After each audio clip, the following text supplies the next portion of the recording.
Haleluya.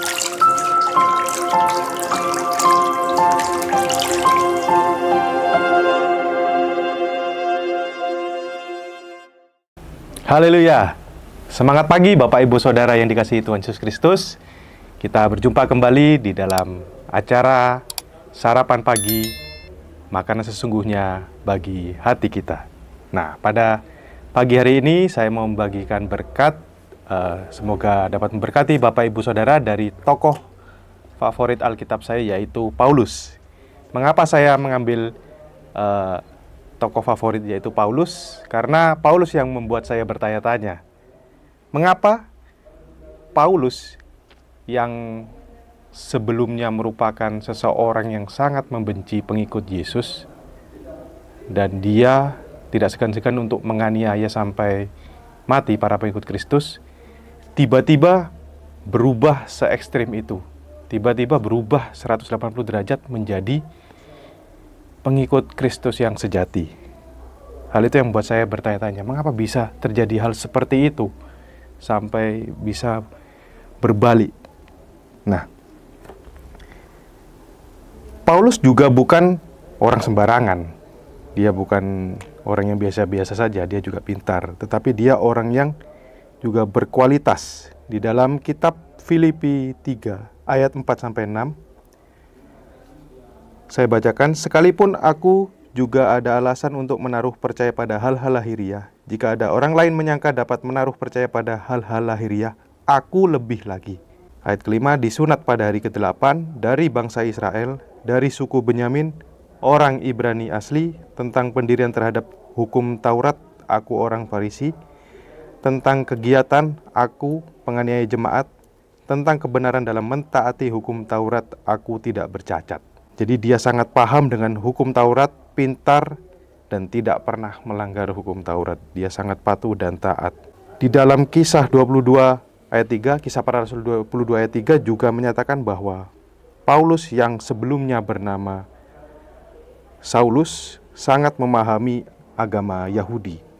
Di dalam kisah 22 ayat 3, saya bacakan, aku adalah orang Yahudi, lahir di Tarsus di tanah Kilikia, tetapi dibesarkan di kota ini, dididik dengan teliti di bawah pimpinan Gamaliel dalam hukum nenek moyang kita, hukum Taurat, sehingga aku menjadi seorang yang giat bekerja bagi Allah sama seperti kamu semua pada waktu ini. Kisah 26 ayat 4-5, semua orang Yahudi mengetahui jalan hidupku sejak masa mudaku, sebab dari semula aku hidup di tengah-tengah bangsaku di Yerusalem. Sudah lama mereka mengenal aku, dan sekiranya mereka mau, mereka dapat memberi kesaksian bahwa aku telah hidup sebagai seorang Farisi menurut mazhab yang paling keras dalam agama kita. Jadi Paulus ini dasarnya merupakan seseorang yang fanatik. Dia tidak kaleng-kaleng dalam memahami hukum Taurat, sebagai penganiaya jemaat juga. Nah, kemudian dengan latar belakang yang sekeren itu, sebagus itu, bagaimana dia bisa berbalik 180 derajat menjadi pengikut Kristus yang sejati? Atau apakah saat menjadi pengikut setia Tuhan Yesus, kemudian dalam prosesnya dia mengenal Yesus, apakah tidak ada pemberontakan atau keluhan, susah sekali ya menjadi pengikut Yesus? Betapa susahnya menjadi pengikut Yesus pada saat berproses itu. Apakah Paulus juga berpikiran seperti itu ya pada saat dia berproses untuk mengenal Yesus? Nanti kita selidiki lebih lagi. Nah, hal ini yang bikin saya bertanya-tanya, kok bisa ya? Kok bisa? Padahal kalau saya memiliki pengalaman saya pribadi sendiri, saat saya mau berubah menjadi lebih baik, contohnya ini, saya mau merubah cara berkomunikasi saya dengan anak. Jadi misal anak ini tantrum, anak itu rewel, saya langsung to the point, saya kaku. Ayo kamu jangan nangis, kamu harus seperti ini, harus seperti ini. Tidak boleh nangis.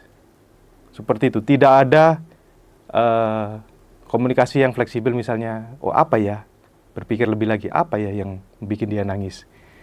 Atau dialihkan ke yang lainnya, supaya komunikasi antara anak itu lebih dekat. Saya itu sekaku itu. Saya mau merubah ke yang sefleksibel itu susah. susah sekali. Nah, kemudian seperti itu aja susah, apalagi yang dialami seperti Paulus. Dia punya karir yang mentereng dalam memahami hukum Taurat, tiba-tiba bisa berbalik 180 derajat. Kok bisa ya? Itu yang pertanyaan saya kepada Paulus. Kok bisa ya? Dan apa yang harus bisa kita contoh dari kehidupan seorang Paulus? Bagaimana Paulus bisa berubah 180 derajat?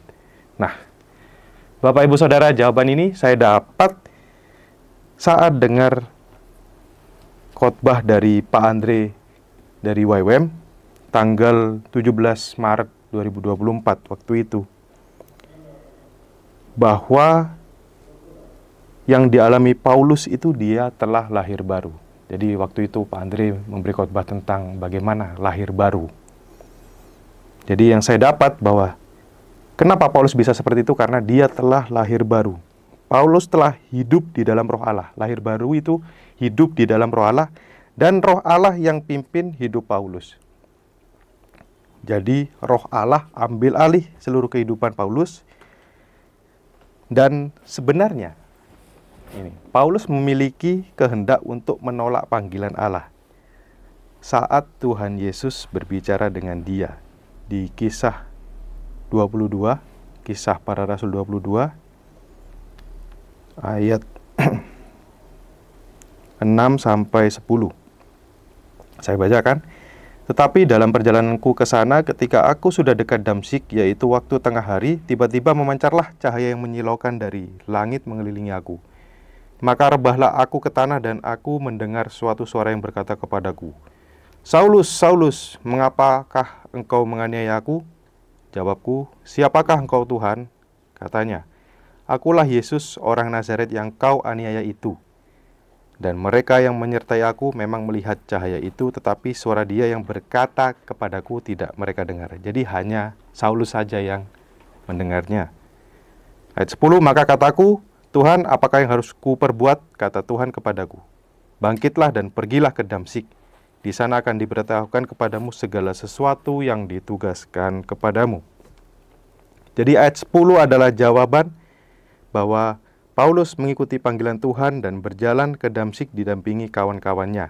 Ya, di ayat 11 itu kan Paulus didampingi dengan kawan-kawannya untuk berjalan sesuai apa yang Tuhan mau, apa yang Tuhan kehendaki. Jadi, kehendak bebas dia memilih untuk berjalan sesuai kehendak Allah, bukan berjalan sesuai maunya sendiri, maunya Paulus sendiri. Nah, kemudian saya mengerti satu hal, bahwa yang membuat saya susah untuk merubah kebiasaan lama saya, misalnya dalam berkomunikasi dengan anak yang masih kaku, itu karena masih ada aku dalam hidupku, atau masih ada usahaku sendiri untuk berubah, yang membuat saya itu susah untuk berubah. Padahal kuncinya adalah saya harus belajar untuk menyerahkan diri kepada Tuhan. Bagaimana Tuhan cara saya untuk supaya bisa berkomunikasi dengan baik dengan anak-anak. Jadi yang bisa sama-sama kita pelajari dari hidup Paulus adalah berani untuk hidup dan dipimpin oleh Roh Tuhan sepanjang hidup kita. Dalam Filipi 3 ayat 7 sampai 10, Paulus berkata, tetapi apa yang dahulu merupakan keuntungan bagiku, sekarang kuanggap rugi karena Kristus. Malahan segala sesuatu kuanggap rugi karena pengenalan akan Kristus Yesus. Karir Paulus yang mentereng itu sebelum dia kenal Yesus, itu dianggap rugi karena dia sudah kenal Kristus Yesus. Tuhanku lebih mulia daripada semuanya. Oleh karena dialah aku telah melepaskan semuanya itu dan menganggapnya sampah, supaya aku memperoleh Kristus dan berada dalam dia, bukan dengan kebenaranku sendiri karena mentaati hukum Taurat, melainkan dengan kebenaran karena kepercayaan kepada Kristus, yaitu kebenaran yang Allah anugerahkan berdasarkan kepercayaan. Kemudian yang 10, yang ku kehendaki ialah mengenal dia dan kuasa kebangkitannya dan persekutuan dalam penderitaannya, di mana aku menjadi serupa dengan dia dalam kematiannya. Jadi misinya Paulus adalah serupa dengan Yesus. Sama dengan kita juga belajar untuk serupa dengan Yesus. Paulus bisa, kita juga pasti bisa. Jadi mari kita sama-sama belajar untuk hidup dipimpin Roh Allah supaya kita hidup sesuai kehendak-Nya. Karena di dalam 2 Korintus 12 ayat 9 Paulus lagi mengatakan, "Tetapi jawab Tuhan kepadaku, cukuplah kasih karuniaku bagimu, sebab justru dalam kelemahanlah kuasaku menjadi sempurna. Sebab itu terlebih suka aku bermegah atas kelemahanku, supaya kuasa Kristus turun menaungi aku." Haleluya.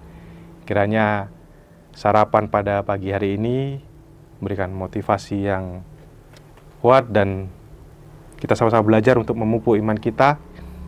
Dan kiranya firman Tuhan pada pagi hari ini, renungan pada pagi hari ini dapat memberkati kita semua, Bapak Ibu Saudara, dalam menjalani kehidupan pada hari ini.